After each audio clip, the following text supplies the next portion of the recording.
네, 오늘 복된 주일 아침 함께 보실 하나님의 말씀은 에스겔 47장입니다.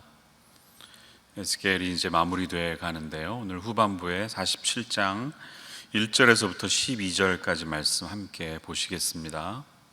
성경책을 펼치시고요. 제가 봉독하도록 하겠습니다. 그가 나를 데리고 성전 문에 이르시니 성전의 앞면이 동쪽을 향하였는데 그 문지방 밑에서 물이 나와 동쪽으로 흐르다가 성전 오른쪽 제단 남쪽으로 흘러내리더라. 그가 또 나를 데리고 북문으로 나가서 바깥길로 꺾여 동쪽을 향한 바깥문에 이르시기로 본즉 물이 그 오른쪽에서 스며 나오더라. 그 사람이 손에 줄을 잡고 동쪽으로 나아가며 천척을 측량한 후에 내게 그 물을 건너게 하시니 물이 발목에 오르더니 다시 천척을 측량하고 내게 물을 건너게 하시니 물이 무릎에 오르고 다시 천척을 측량하고 내게 물을 건너게 하시니 물이 허리에 오르고 다시 천척을 측량하시니 물이 내가 건너지 못할 강이 된지라. 그 물이 가득하여 헤엄칠 만한 물이요 사람이 능히 건너지 못할 강이더라. 그가 내게 이르시되 인자야 내가 이것을 보았느냐 하시고 나를 인도하여 강가로 돌아가게 하시기로 내가 돌아가니 강 좌우편에 나무가 심이 많더라. 그가 내게 이르시되 이 물이 동쪽으로 향하여 흘러 아라바로 내려가서 바다에 이르리니 이 흘러내리는 물로 그 바다의 물이 되살아나리라. 이 강물이 이르는 곳마다 번성하는 모든 생물이 살고 또 고기가 심이 많으리니 이 물이 흘러 들어가므로 바닷물이 되살아나겠고 이 강이 이르는 각처에 모든 것이 살 것이며 또 이 강가에 어부가 설 것이니 엔게디에서부터 에네글라임까지 그물 치는 곳이 될 것이라. 그 고기가 각기 종류를 따라 큰 바다의 고기같이 심이 많으려니와 그 진펄과 개펄은 되살아나지 못하고 소금 땅이 될 것이며 강 좌우 가에는 각종 먹을 과실나무가 자라서 그 잎이 시들지 아니하며 열매가 끊이지 아니하고 달마다 새 열매를 맺으리니 그 물이 성소를 통하여 나옴이라. 그 열매는 먹을 만하고 그 잎사귀는 약재료가 되리라. 아멘. 네, 오늘은 다시 생수의 강이 흐르리라 라는 제목으로 함께 은혜를 나누도록 하겠습니다. 지난 한 주간 굉장히 덥고 힘들게 지내셨죠. 날씨도 더웠을 뿐더러 예기치 않게 화재까지 일어나서 많은 분들이 공기 때문에 고생을 많이 하셨습니다. 수고가 많으셨습니다. 지난 주일에 덥기로 유명한 데스밸리는 자그만치 온도가 130도가 기록이 됐는데요. 이것은 관측사상 제일 높았던 역사상 기록이었다고 합니다. 굉장히 더운데 데스밸리는 왜 그토록 더울까요, 여러분? 네, 거기 아웃라인에 있듯이 미국에서 해발이 제일 낮은 곳이기 때문입니다. 배드워러라고 하는 곳이 해발보다 80m가 낮습니다. 마이너스 80m. 그러니 얼마나 덥겠어요? 그런데 퀴즈는 그렇다면 전 세계에서 해발이 제일 낮은 곳은 어딜까요? 여러분 예상하셨듯이 이스라엘의 사해바다가 제일 낮습니다. 그곳은 마이너스 430m에 이르는 곳이 있습니다. 얼마나 낮겠습니까? 낮고 덥다 보니까 물이 아무리 모여도 증발되고 염해로 바뀔 수밖에 없는 상황이죠. 아시다시피 그곳의 염도는 31.5%라고 합니다. 일반 바다보다 10배 이상 더 짭니다. 그래서 모든 생물들이 살 수 없고 다 죽을 수밖에 없죠. 그래도 장점이 있다면 그 특이성 때문에 관광지가 되었다는 것입니다. 그래서 사람들이 거기 지금 찾아가죠. 찾아가서 수영을 합니다. 왜? 누구나 다 물에 둥둥 뜨기 때문에. 그 물이 특별히 미네랄 농축이 더 심하다고 해서 건강에 좋다고 소문이 나 있습니다. 또 사해에서 나오는 머드팩이나 화장품들이 관광 상품으로 개발되어 있기도 합니다. 그러니까 나름 유명한 곳입니다. 그러나 그렇다고 해서 사해가 대단한 곳은 아니고 사해가 주는 영적인 메시지가 있다면 그것은 죽음을 의미합니다. 사해는 영적인 죽음입니다. 겉으로 멋있어 보이지만 어떤 생물도 살 수 없는 이 사해가 과연 회복이 될 수 있을까? 그렇게 물었을 때 오늘 본문의 8절 말씀을 보면 회복이 된다고 말합니다. 이 물이 동쪽으로 향하여 흘러 아라바로 내려가서 바다에 이르리니 이 흘러내리는 물로 그 바다의 물이 되살아나리라 라고 말합니다. 지도를 한번 보시면요, 지도에 이 오른쪽에 있는 물이 바로 사해 바다, 데드시고요. 그 밑에 보시면 아라바라는 단어가 보이실 것입니다. 유다 예루살렘에서 흘러내려온 물들이 저 아라바를 통해서 사해까지 가득 채워지겠다고 하는 이 소망의 메시지가 여기에 있습니다. 여러분, 누가 보더라도 뜬금없어 보이는 이런 비전이 말하고 있는 의미가 무엇일까요? 성전에서 흘러내린 물이 아라바를 거쳐 사해까지 가득하게 되겠다는 이 비전은 우리에게 무슨 메시지를 가져다 줄까요? 에스겔서 후반부를 읽어 내려가면서 거기에서 주는 진리를 함께 찾아보도록 하겠습니다. 에스겔서의 구조를 보면 마치 소나타 형식으로 되어 있는 것을 알 수가 있습니다. 피아노 치시는 분들은 아마 소나타 기억나실 거예요. 세 파트가 있습니다. A, B, A-가 있는데요. 도표를 보시면 A는 엑스포지션이죠. 제시. B, 디벨롭먼트, 전개. 그래서 A에서 어떤 주제가 제시가 되고요. B로 가면 약간 형식이 바뀌어서 새로운 이야기를 합니다. 그랬다가 A-, recapitulation, 재현으로 돌아오면 원래 A에서 제시됐던 제시가 다시 반복이 되면서 변형되면서 코다 형식으로 끝나는 게 바로 소나타인데, 에스겔이라는 책도 그런 구조로 돼 있다는 것이죠. 그래서 24장까지는 유다와 예루살렘에 대한 심판의 메시지가 선포된다면 25장에서 32장은 열방들에 대한 하나님의 심판이 선포되어 있습니다. 그런데 33장부터 후반부에 이르면 다시 유다와 예루살렘을 향한 회복의 메시지들이 선포되고 있는 것을 우리가 발견할 수가 있습니다. 특별히 40장에서 48장까지는 새로운 성전, 새로운 도시에 대한 비전이 담겨 있는 것을 보게 됩니다. 지난주에 어떤 메시지가 있었습니까? 하나님의 영광이 성전을 떠나갔다는 거예요. 앞부분에서. 왜 떠나갔습니까? 우리의 우상 숭배 때문이었죠. 성전 한가운데까지 들어와 있는 만연한 우상 숭배 때문에 하나님이 견디시질 못하고 점점점 동쪽으로 향해서 성전을 떠나버리셨다는, 영광이 떠나갔다는 내용이었습니다. 참 불행한 내용이죠. 그런데 놀랍게도 후반부로 가면 떠나갔던 하나님의 영광이 다시 성전을 향해 돌아오고 있는 내용을 우리가 볼 수 있다는 것입니다. 예를 들면 에스겔서 40장 1절을 보시면 이런 내용이 있어요. 우리가 사로잡힌 지 25째 해, 성이 함락된 후 14째 해, 여호와의 권능이 내게 임하여. 무슨 말이죠? 성이 함락된 586년 주전, 예루살렘 무너지고 13년, 14년 정도가 흐른 후에 하나님의 비전이 다시 임한 것입니다.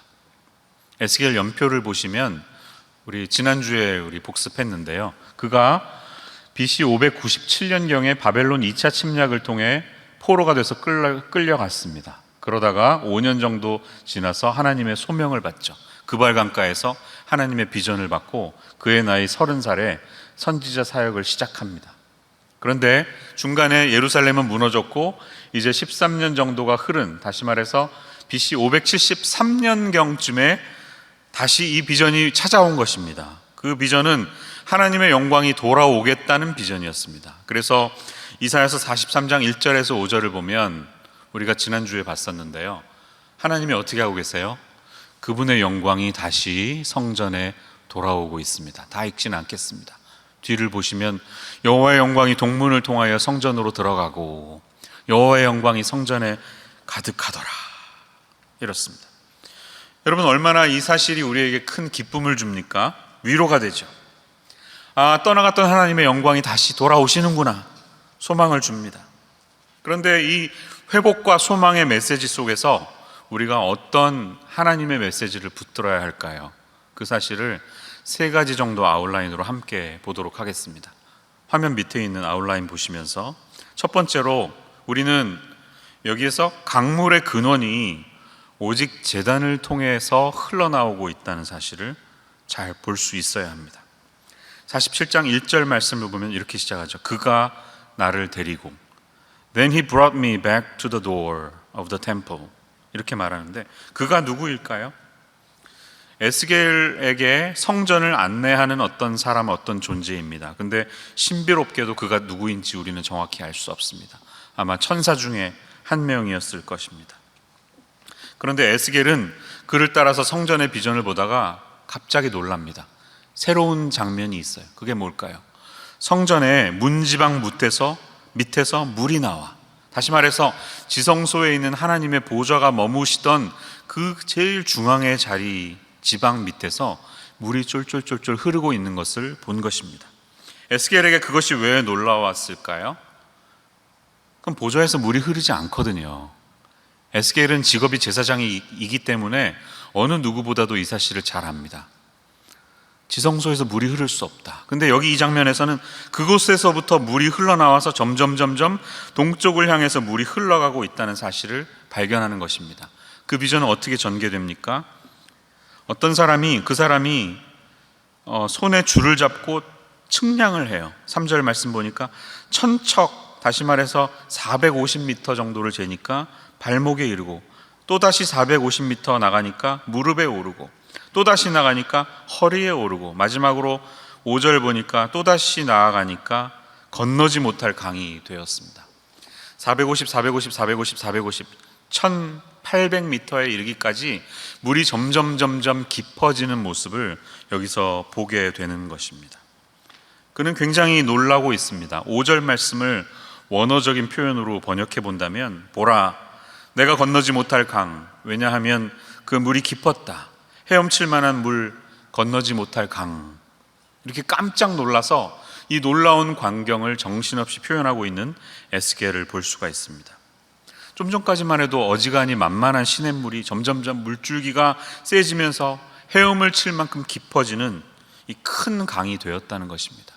여러분, 이 사실이 왜 위로의 메시지가 될까요? 생각해 보십시오. 지금 예루살렘 성전이 무너진 지, 나라가 망한 지 13년이 흘렀습니다. 13년이라는 세월이에요. 우리가 쉘터 인 플레이스를 한 지 약 6개월 정도가 흘렀습니다. 여러분 많이 지치셨죠? 언제 다시 일상으로 돌아갈 수 있을까 궁금하시죠? 그런데 만약에 12년 6개월 더 해야 됩니다 하면 견디실 수 있겠어요? 쉽지 않습니다. 성전이 무너지고 모든 소망이 사라져버린 것 같은, 하나님을 예배할 수 없는 낯선 땅에서 이제 성전에 아무것도 없는 망국의 신민이 되어서 살아가는 그들에게, 모든 소망이 무너진 그들에게 하나님이 다시 환상 중에 나타나셔서 그들을 예루살렘 성전으로 데리고 가시고 그 성전 가운데 영광으로 임하시는 회복의 비전이 얼마나 놀라울까요? 큰 위로가 되었을 것입니다. 근데 그뿐만 아니라 그 회복의 자리에서 강물이 흐르고 있는 것입니다. 여러분, 이것을 영적으로 해석해 본다면 생명입니다. 물은 우리를 회복시키는 생명의 근원입니다. 근데 이 근원이 어디에서 나오고 있다고요? 보좌에서 나오고 있습니다. 다시 말하면 생명의 근원은 하나님으로부터 오는 것입니다.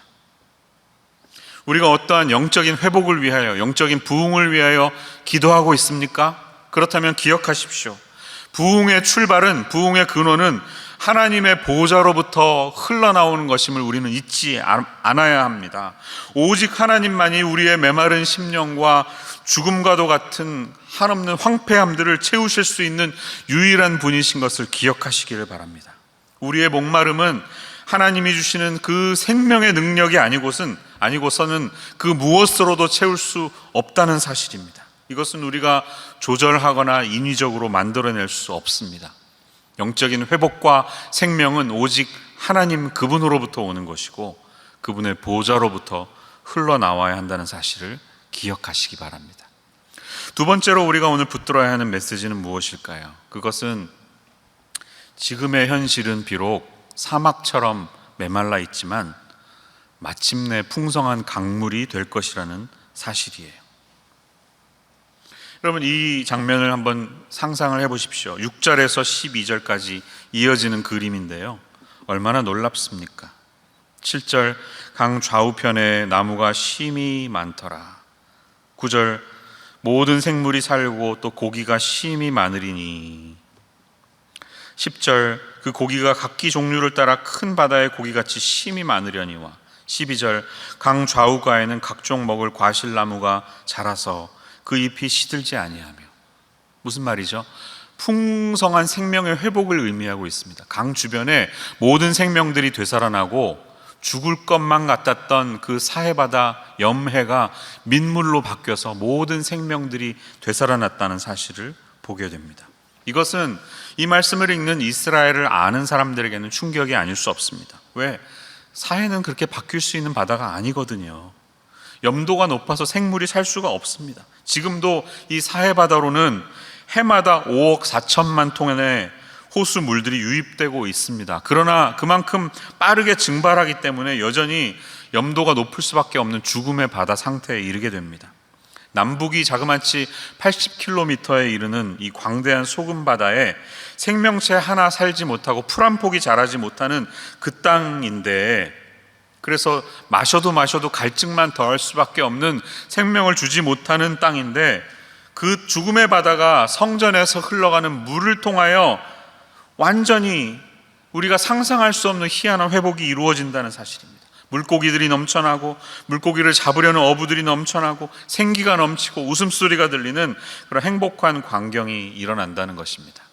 이것이 회복에 대한 하나님의 그림입니다. 성전으로 말미암아 온 땅이 다 회복하게 된다는 사실입니다. 사랑하는 여러분, 이 회복의 비전을 보면서 여러분의 얼굴에 미소가 지어지십니까? 우리 시대를 보면서 하나님이 우리를 회복하실 수 있겠다는 긍정의 미소가 일어나십니까? 여러분, 지난 한 주 어떻게 보내셨습니까? 저는 개인적으로는 한국에서 벌어진 뉴스를 보면서 참 무거운 마음으로 보냈습니다. 여러분, 주지하다시피 지금 한국과 한국 교회의 현실은 굉장히 어렵습니다. 사람들의 질타를 받고 있습니다. 교회에서 일어났던 집단 감염으로 인해서 세상이 손가락질하는 상황이 되어 있습니다.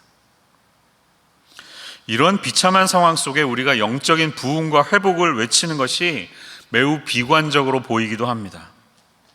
어떤 의미에서 보면 마치 지금 한국 교회가 아라바 광야와 죽음의 바다와도 같다는 생각을 해보시지 않으십니까? 우리에게 많은 모순이 있는 것 같습니다. 사회는 양극화되어서 철저하게 둘로 나뉘어서 갈라져서 싸우고 있고요.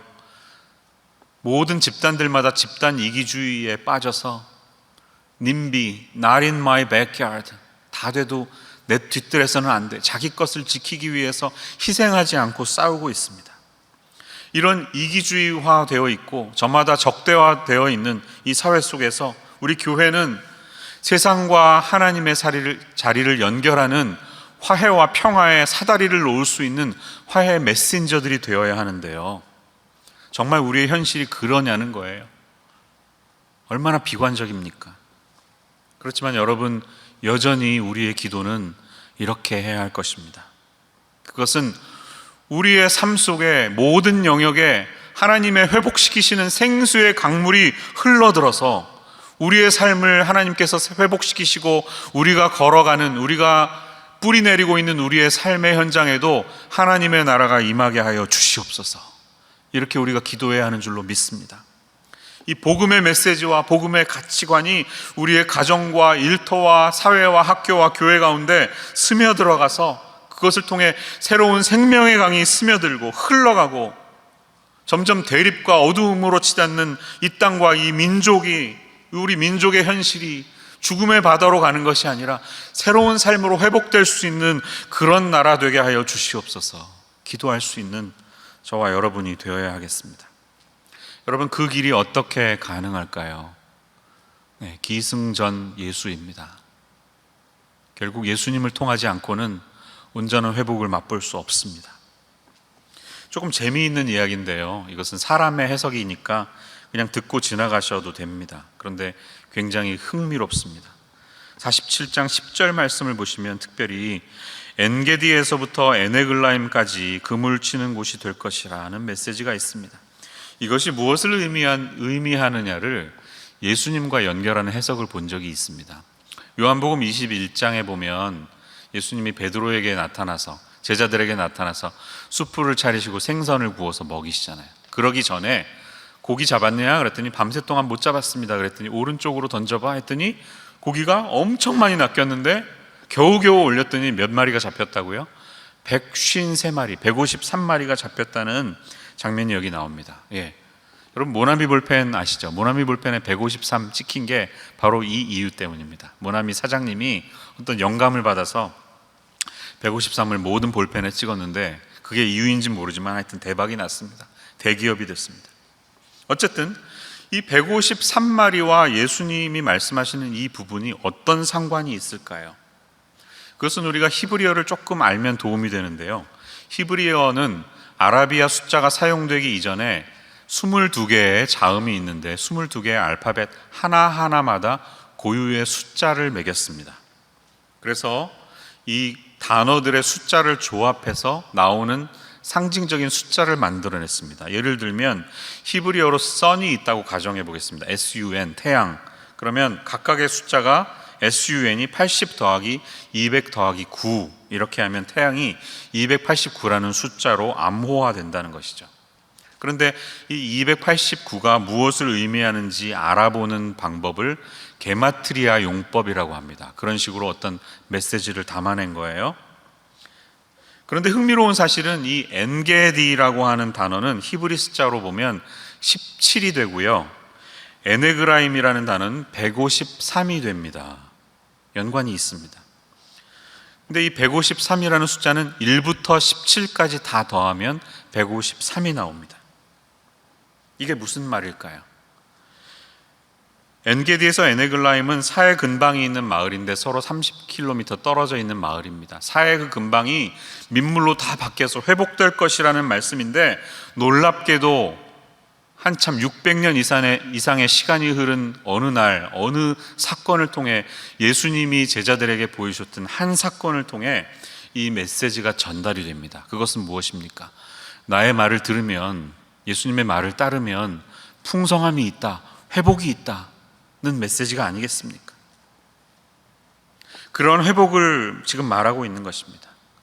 그렇기 때문에 여러분, 이것이 바로 세 번째로 우리가 기억해야 할 메시지인데요. 그것은 회복될 성전은 이 땅에서 이루어질 예언이 아니라 예수님을 통해 완성될 예언이라고 하는 사실이에요. 40장에서 48장까지 나타나는 이 성전에 대한 비전은 지금 현재 앞으로 있을 역사에 이루어질 일이 아니라는 겁니다. 여러분, 그림을 한번 보시기 바랍니다. 이게 지금 성경이 말하고 묘사하고 있는 성전인데요. 다른 성전들과는 다르게 전체가 정사각형으로 구도되었습니다. 한 번도 역사 속에서 이렇게 건축된 적이 한 번도 없었습니다. 스룹바벨이 돌아왔죠. 바벨론 포로 생활 끝나고 다시 건축한 스룹바벨 성전도 이렇게 생기지 않았습니다. 그리고 나서 AD 70년에 예수님 떠나시고 나서 로마 제국에 의해서 무너졌죠. 지금 성전이 없죠. 그러니까 역사 속에서 이 성전은 없습니다. 그렇다고 해서 제3성전을 만들려고 하는 사람들이 이 성전 그대로 만들기는 참 어렵습니다. 왜냐하면 이 지도를 보면, 특별히 48장 마지막 절을 보면 정사각형 모의 성전은 각각 6마일이나 되는 큰 도시라는 거예요. 예루살렘은 산꼭대기에 있기 때문에 6마일이나 되는 그 넓이로 성전을 지을 수가 없습니다. 불가능합니다.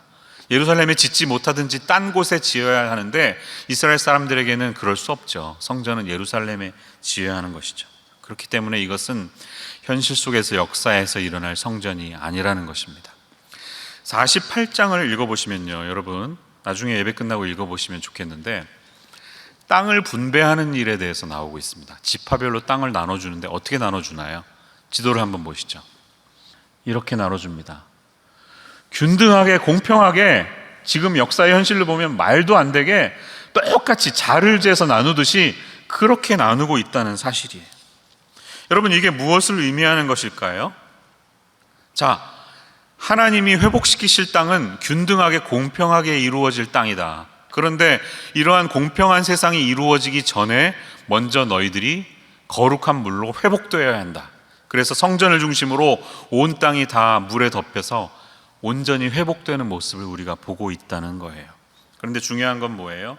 이 환상의 메시지가 보여주는 체험들은 역사 속에서 이루어지는 것이 아니라 앞으로 미래에 있을 온전한 비전을 말하는 것입니다.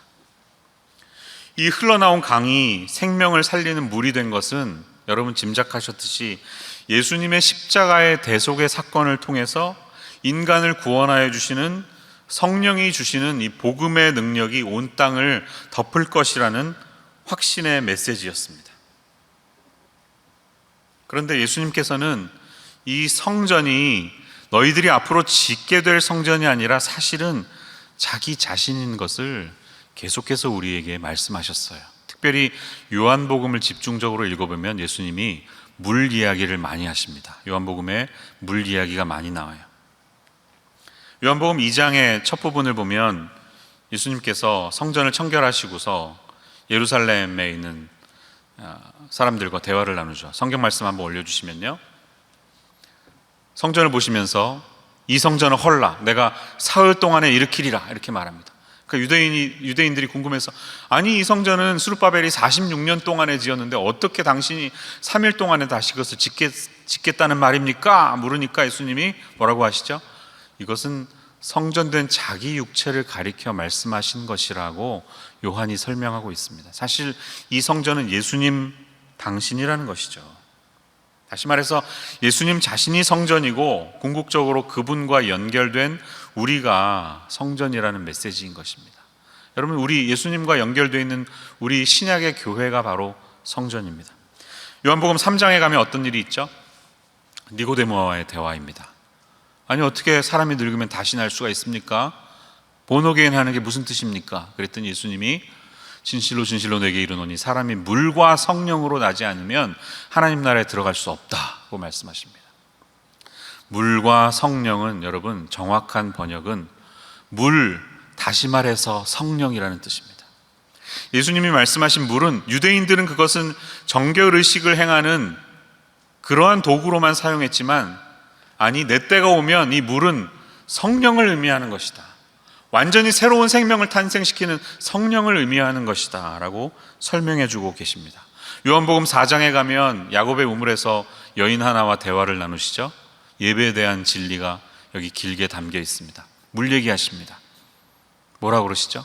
내가 주는 물을 마시는 자는 영원히 목마르지 아니하리니 내가 주는 물은 그 속에서 영생하도록 솟아내는 샘물이 되리라, 이렇게 말씀하십니다. 아니 도대체 어떤 물이 마셔도 갈증이 없고 영생하도록 솟아나는 샘물이 된다는 말입니까? 여러분, 성령을 의미하는 거예요. 성령에 대한 말씀입니다. 요한복음 5장에 가면 베데스다 연못에, 그것도 물 얘기네요, 맹인을 고쳐주시는 장면이 나오고, 마침내 7장에 가시면 7장 38절 말씀 특별히 보면 주님이 그렇게 말씀하시죠. 나를 믿는 자는 성경의 이름과 같이 그 배에서 생수의 강이 흘러나오리라. 그리고 이는 그를 믿는 자들이 받을 성령을 가리켜 말씀하신 것이라 라고 우리에게 가르쳐 주고 계십니다. 그러므로 여러분, 이 성전 보좌에서부터 흘러나오는 그 물은 궁극적으로 무엇을 의미할까요? 모든 생명들이 회복되고 다시 되살아나고 심지어는 영생에 이르는 진리를 붙들 수 있는 성령의 능력을 말하는 것입니다. 그리스도 안에 거듭난 자들이 붙들게 된 성령을 말씀하는 거예요. 그러므로 제 결론은 이거예요. 진정한 성전은 예수님을 통하여 완성이 됐고, 그분의 초림을 통하여 시작됐고, 예수님의 재림을 통해 finalize, 완성되게 될 것입니다. 그리고 주님의 죽으심을 통하여 시작된 대속의 역사를 통해 신약의 그리스도인들은 성령을 받아서 그분이 주시는 물을 마시며 성령과 함께 이 구원의 역사를 완성해 가겠다고 하는 사실입니다. 결국 이 에스겔 가시적인 성전은 눈에 드러나는 성전이 아니라 요한계시록에 나타나는 마지막 때에 이루어질, 하늘에 하나님의 나라가 완성될 때에 이루어질 사건이라는 것입니다. 이것은 사람의 손으로 지을 수 없는 예수님의 몸된 성전인 것을 우리가 기억할 수 있어야 합니다. 표를 한번 비교해 보겠습니다.